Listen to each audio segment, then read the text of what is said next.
सवाल किया कि जनाब इब्राहिम अलैहिस्सलाम जनाब इस्माइल इस्लाम को ज़बह किया, तो ज़बह के वक्त वो जो दुम्बा आ गया तो दुम्बे का गोश्त का क्या हुआ। तो वो लोग मुसलमान लोग जो थे बैठे थे वो उसका जवाब नहीं दे सके।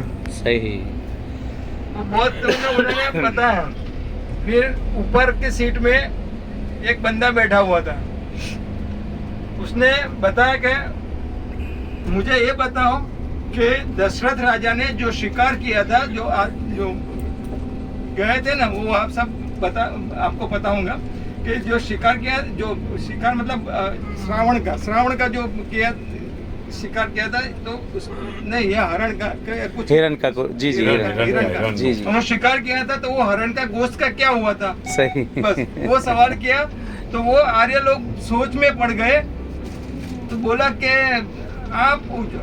आप आपके आस्तीनें ऊंची करो। आस्तीनें ऊंची करवाई उसकी और बताया कि आप शिया हो। सही। बोला कि आप कैसे पता चलेगा मैं शिया हूँ।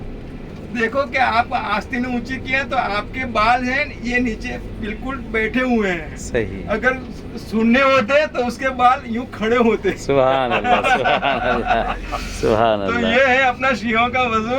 गैर लोग भी इतना मतलब बारीकाई से अपने शियों के वजू के बारे में सोच रहे हैं। सुभान अल्लाह। मौला आपको जिंदगी